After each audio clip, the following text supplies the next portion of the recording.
사실 이 CES라고 하는 행사는 1967년부터 시작된 굉장히 오래된 행사입니다. 전통적으로 디지털 가전, AV 가전 같은 것들이 참여해서 디스플레이 격전을 벌이고 가전 격전을 벌이고 새로운 TV가 나오면 얼마나 커졌는지, 얼마나 얇아졌는지, 얼마나 고해상도가 됐는지 같은 것들을 보여주던 공간이 바로 이 CES고요. 지금 이 공간은 LG가 옆에 있으면 옆에 뭐 삼성 디스플레이 또 뭐 소니 이런 여러 가지 디스플레이 기업, 전자 가전 기업들이 늘 새로운 것들을 갖고 나와서 라이벌이다, 뭐 이렇게 라이벌 구도다 이런 것들을 볼 수 있는 공간이었는데요. 네, 이 CES는 전통적으로 이렇게 다양한 기업들이 자신들이 갖고 있는 제품이나 솔루션들을 선보이고 실질적으로 그것들을 글로벌 어웨어니스를 만드는 그런 장으로 굉장히 많이 활용이 되고 있는데요. 이 CES라는 곳이 사실은 다양한 기술들이 선보이면서 글로벌리 그런 어떤 페네트레이션을 만드는 공간으로도 유명했는데요. 뭐 1970년대는 VCR이라든가 CD 같은 것들도 이 CES를 통해서 최초로 소개가 되기도 했고요. 엑스박스 게임이나 플레이스테이션 같은 것도 이곳에서 처음으로 소개가 되었고, DVD 내지는 HD TV, 4K TV 이런 것들도 전부 이 CES에서 세계 최초로 공개가 되는 등 사실은 그런 리마커블한 일들을 해오던 공간이었습니다. 코로나 때문에 올해는 약간 이렇게 멈춰가고 작년 같은 경우는 아예 온라인으로만 열렸지만 분명히 시간이 흐르면 원래대로 돌아갈 수 있을 거라 생각하고요.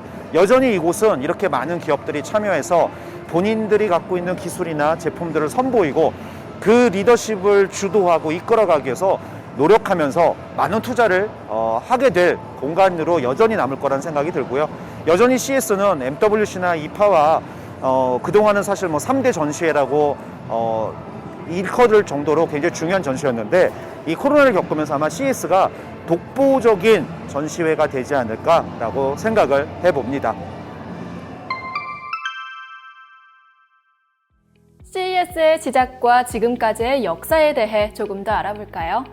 1967년에 시작해 50여 년 이상 지속되어 온 세계적인 박람회 CES는 미국 뉴욕에서 최초로 시작됐습니다.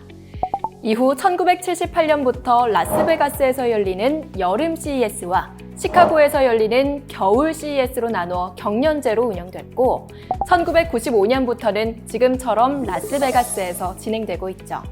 오늘날 세계의 테크 트렌드를 모두 담는 것과 달리 초창기 CES는 전자제품, 당시로는 가전제품 전시를 위주로 했습니다. 1990년대까지는 시대를 대표하는 최신의 가전제품을 보여주며 주목을 끌었던 CES. 그러나 2000년대에 들어서면서 사람들의 관심에서 멀어졌습니다.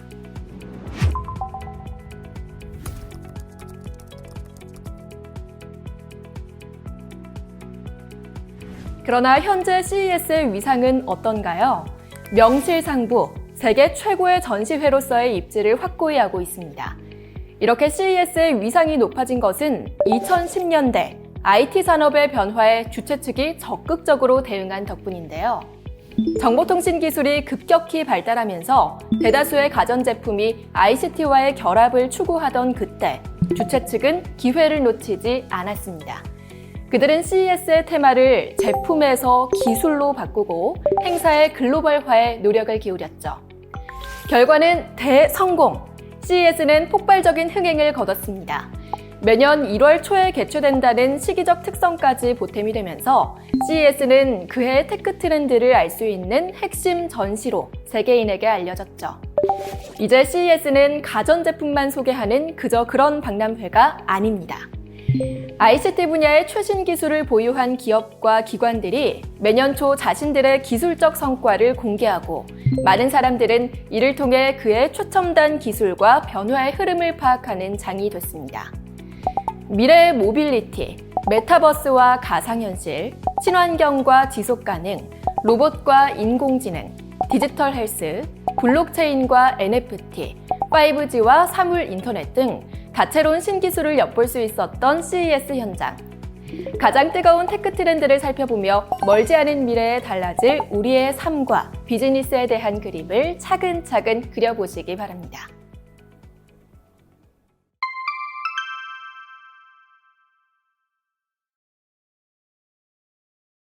네, 지금 저는 SK 부스 앞에 와 있습니다.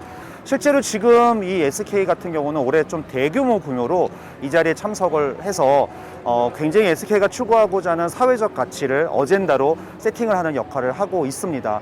보시면 아시겠지만 푸릇푸릇하고 뭔가 하얗고 뭔가 되게 친환경적인 느낌이 들 거라고 생각하는데요. 사실 지금 불고 있는 ESG 열풍 그리고 소셜 밸류라고 하는 것들이 굉장히 중요해지면서 SK가 원래 CES에 참여하지 않겠다라고 그 전에 사실 좀 결정을 했다가 전격적으로 지금 이렇게 대규모 투자를 통해서 이렇게 이 자리에 와 있는 걸 우리는 볼 수가 있고요. 지금 화면에 보이시는 것처럼 푸릇푸릇한 나무가 있습니다. 이게 어디 CES에서 어울릴 법한 사실 그 장면은 아닌데요.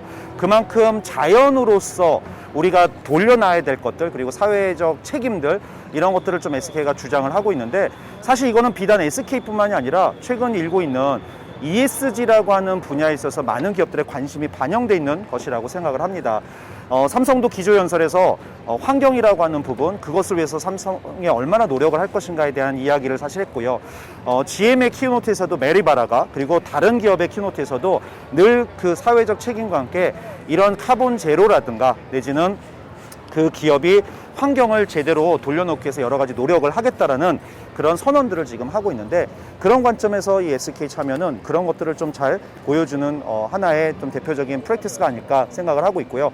지금 SK의 이 대규모의 참여와 그리고 친환경적으로 여러 가지 카테고리를 가지고 제시했던 여러 아젠다들은 비단 SK뿐만이 아니라 지금 이 시대에 기업을 지속 가능하게 만들려고 하는 수많은 어떤 전 세계적인 어떤 트렌드가 아닐까 생각이 듭니다. 그래서 단순히 뭐 카본을 줄이겠다, 지구 환경을 위해서 노력하겠다라고 하는 선언적인 것보다는 구체적으로 그래서 우리가 뭘 어떻게 할 것이고 뭐를 얼마만큼 하겠다라는 그런 숫자들까지도 구체적으로 이야기가 되는 그런 모습들을 이곳 CES에서 다양한 곳에서 목격을 할 수가 있습니다.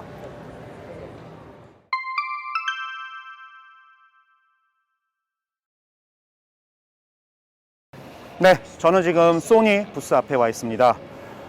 놀랍게도 지금 보시면 소니 부스 앞에 자동차가 있죠. 소니는 자동차를 만드는 회사가 아닙니다. 그럼에도 불구하고 전기 자동차 모델을 지난 CES에 이어서 이번에도 비전 S라는 모델을 갖고 나왔는데 그만큼 세상이 바뀌고 있다는 것을 이곳에서 우리는 목격할 수 있을 것 같아요. CES라고 하는 이곳을 이제 주관하고 있는 CEA라고 하죠. Consumer Electronic Association이라는 전미 가전협회가 끊임없이 그 변화에 대해서 지금 사실은 트래킹을 하면서 이런 것들을 어젠다로 세팅을 해서 보여주고 있었는데요.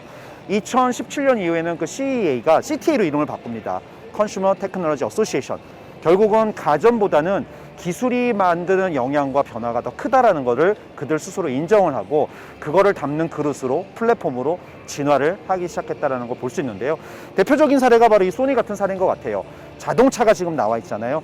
우리는 모터쇼 같은 곳에 가서야 비로소 자동차를 볼 수 있었을 텐데 이곳 CES에서 자동차뿐만 아니라 드론, 우주선 수많은 것들, 단순히 가전이 아니라 기술이 만들어내는 변화들을 이곳에서 선언하고 이곳에서 보여주고 또 그것들을 통해서 새로운 미래를 만들어 나가려고 하는 수많은 시도들을 이곳 CES를 통해서 보고 또 목격할 수 있는 그런 현장에 와 있습니다. 앞으로 이 CES는 더 진화할 것이라고 생각을 해요. 왜냐하면 기술이 만들어내는 변화는 여기서 끝이 아니거든요. 아마도 어느 날 우리가 이 CES에 오면 우주선이 여기에 전시가 되어 있지 않을까라는 생각을 하고요. 머지않아 그런 것들을 목격할 수 있는 그날 또 우리가 이곳에 찾아와서 세상의 변화가 또 이렇게 가고 있구나를 한번 느껴볼 수 있는 기회가 오면 좋겠습니다.